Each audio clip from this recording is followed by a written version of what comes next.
Pour nous intéresser à ce qui fait débat dans l'opinion, c'est le recours aux forces de défense dans le cadre du maintien d'ordre à l'occasion de ces journées de manifestation dans le Grand Conakry, les 28 et 29. Le déploiement de l'armée se justifiait-il après seulement quelques heures de manifestation? Quel sens donner au communiqué pris par le ministre de l'administration du territoire et de la décentralisation? C'est là-dessus que nous allons chercher des éléments de réponse auprès de Maître Mohamed Traoré. Il est avocat, conseiller national au CNT, il est en direct. Bonjour Maître Mohamed Traoré. Bonjour Monsieur Diallo. Bienvenue sur notre antenne. Question, allez-y Manu. Alors Maître, c'est la nouveauté. Moi je me souviens personnellement de ce démantèlement des PA, c'est ce qui me revient à la mémoire tout de suite quand je vois ces véhicules de l'armée encore dans la rue. Donc la junte qui avait démantelé les PA rétablit encore une fois les forces de défense dans les rues. Est-ce que du point de vue légal, il y a des dispositions d'abord qui prévoient cela? Et est-ce que ça peut être considéré comme étant excessif en matière de maintien d'ordre? Écoutez, je pense que peut-être la petite différence qu'il faut apporter, lorsqu'on avait installé les PA dans certains quartiers de Conakry, sauf erreur de ma part, aucune disposition légale n'avait été invoquée. Mais cette fois-ci, le ministre de l'Intérieur a fait, disons, état de la loi sur le maintien d'ordre, sauf que il y a des questions à se poser quand même, aussi bien sur la forme que sur le fond. Ouais. Parce que sur la forme, je crois savoir que il a annoncé le déploiement des forces armées sur le terrain par voie de communiqué, alors que normalement, cela se fait par une réquisition. Et quand vous lisez la loi sur le maintien d'ordre... Pas de réquisition, comment? Justement, la loi dit que la loi sur le maintien d'ordre dit que le modèle même de maintien et de réquisition doit être défini par un acte réglementaire. Mais là n'est pas la question. La question la plus importante, c'est de savoir est-ce que le ministre de l'Intérieur a la possibilité de requérir les forces d'armée. Quand vous lisez l'article 3 de la loi sur le maintien d'ordre, il est dit que le maintien d'ordre intervient, se fait principalement par les forces de sécurité, à savoir prioritairement la police et éventuellement la gendarmerie au deuxième degré. Donc, la police intervient au premier degré, ensuite au second degré, au deuxième degré, la gendarmerie, et exceptionnellement, dans des circonstances exceptionnelles, sur réquisition du président de la République, l'armée peut être déployée sur le terrain pour appuyer les forces de sécurité. Donc, à moins qu'il y ait un texte qui dise le contraire, je ne vois pas sur quelle base le ministre de l'Intérieur peut requérir les forces armées dans le cadre du maintien d'ordre. Et d'ailleurs, ce qui est important... Maître, excusez-moi, mais l'article 28 qui dit le contraire de la loi sur le maintien d'ordre. Allez-y, rappelez-nous. L'article 28. Oui. Oui, les autorités habilitées à demander le concours ou à requérir des forces de défense et de sécurité pour le maintien de l'ordre sont classés dans l'ordre suivant: les maires ou toute autre autorité, les sous-préfets, les préfets, les gouverneurs, le ministre en charge de l'administration du territoire et le président de la République. À requérir qui? Les forces de défense. Je crois qu'on est en train de citer globalement les autorités administratives qui peuvent recourir aux forces de défense et de sécurité.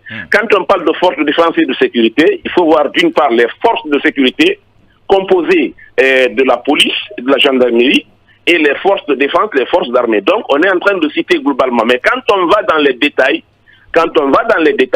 il y a d'ailleurs une distinction qu'on leur fait entre une demande de concours et une réquisition. Mais pour ce qui est des gendarmes, par exemple, ou des forces d'armée, c'est une réquisition. Maintenant, sur la liste que vous avez citée, qui est habilité à requérir les forces d'armée, c'est là où il faut se poser la question. Et là, l'article 3 dit que c'est le président de la République. Et le détail le plus important d'ailleurs, l'article 3 qui dit que le président de la République peut requérir les forces de défense et de sécurité dans le cadre du maintien d'ordre ou du rétablissement d'ordre renvoie à l'article 90 de l'ancienne Constitution sur l'état de siège et l'état d'urgence.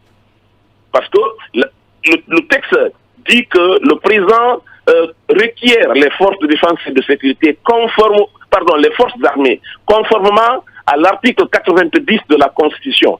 Bien entendu, il s'agit de la Constitution de 2010 qui parle d'état de siège et d'état d'urgence. Et il y a toute une procédure qui est définie pour que le président puisse faire descendre, entre guillemets, les éléments des forces armées sur le terrain. Donc, Mohamed Kaba, il n'y a aucune contradiction. Dans l'article 28 que vous citez, il s'agit d'une énumération des autorités qui peuvent soit formuler une demande de concours, soit requérir les forces de défense et de sécurité. En ayant à l'esprit que quand on dit forces de défense et de sécurité, c'est à la fois la police, la gendarmerie et les forces armées. Maître, est-ce que, si vous permettez, Jamy, c'est clair, vous essayez de nous faire comprendre que seul le président peut déployer l'armée dans la rue, mais est-ce que vous voulez aussi dire que pour le faire, il doit déclarer l'état d'urgence? Non, ce n'est pas ce que je dis. Je suis en train d'interpréter l'article en lien avec l'article 90 de l'ancienne Constitution. Parce que l'article, encore une fois, 3 de la loi sur le maintien d'ordre, qui dit que cela se fait conformément à l'article 90 de la Constitution. Et cette Constitution, dans son article 90, dit que le président peut, par voie d'ordonnance, prendre toute mesure nécessaire à l'intégrité du territoire, au maintien et au rétablissement de l'ordre public. Donc, ça veut dire que le président a une responsabilité, lui aussi, dans le cadre du maintien ou du rétablissement de l'ordre public. Mais comme nous ne sommes pas dans une situation normale, nous sommes dans une période de transition. La Constitution n'est pas, disons, elle est suspendue.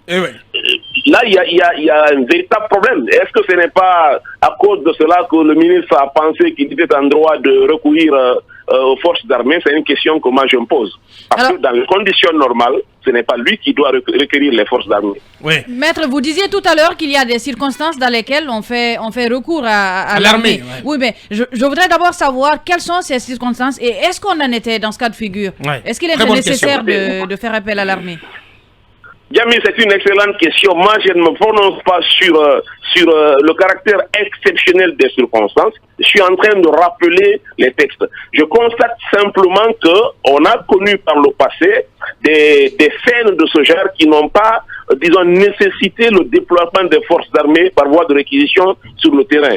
Je ne pense pas qu'on ait connu cette fois-ci, disons, des scènes plus violentes que par le passé qui auraient nécessité, disons, le déploiement des forces armées sur le terrain. Mais quoi qu'il en soit, je dis simplement que la loi parle de circonstances exceptionnelles, même si elle ne définit pas ce qu'elle entend par circonstances exceptionnelles, mais je pense qu'on peut quand même se faire une idée. Lorsque les institutions de la République sont en péril, lorsque la sécurité des personnes et des biens, disons, est également menacée, il y a des circonstances de ce genre dans lesquelles on peut effectivement passer de la police à la gendarmerie, de la gendarmerie aux forces armées. Mais tout est question d'appréciation. Maître, le constat sur le terrain, c'est que déjà dans la journée du 28, le FNDC faisait référence au déploiement d'éléments de l'armée. La veille déjà. La veille déjà. Et ensuite, il y a eu toute la journée du 28 où, par exemple, au niveau de camp Carrefour, certains, en tout cas, accusaient des militaires de sortir du camp Al-Faya pour venir se mêler du maintien d'ordre. Donc, finalement, il y a ce communiqué. Donc, la journée du 28 passe. Finalement, c'est le 29 que cette déclaration du ministre sort. Est-ce que ce n'était pas une façon, finalement, d'entériner un fait dont tout le monde était finalement convaincu? Un fait accompli. Oui. Je suis entièrement d'accord avec vous, monsieur Bailly. C'est mon appréciation aussi. Parce que nous avons suivi le déroulement des événements. Disons 24 heures à l'avance, on nous disait déjà qu'il y avait des éléments de l'armée qui étaient déployés sur le terrain, même si ce sont des informations qu'il faut prendre avec beaucoup de réserve. Et le lendemain ou le surlendemain, on apprend que les forces armées ont été réquisitionnées pour prêter main forte aux forces de sécurité. Je pense que c'était une façon d'officialiser ceux qui étaient déjà sur le terrain. Donc, maître, ce qui veut dire en clair que les citoyens qui estiment être victimes peuvent poursuivre le ministre de l'administration pour excès de pouvoir. Écoutez, je ne me prononce pas là-dessus. Il appartient à chacun. Non, ne dites pas. Je ne me prononce. Oui, écoutez. Vous dites que si les citoyens peuvent poursuivre le ministre de la Justice pour excès de pouvoir. Le ministre de l'administration. Le ministre de l'administration du territoire. Je ne donne pas d'opinion là-dessus, Mohamed Kaba. Voilà qui est dit. Mais il a donné sa langue au chat. J'espère qu'on vous a édifié, que l'intervention de Maître Traoré a permis donc de clarifier les choses sur le recours fait par les autorités à l'armée pour dans le cadre du maintien d'ordre à l'occasion de ces manifestations. Grand merci à vous, Maître Traoré. Merci d'avoir été disponible pour nous ce matin.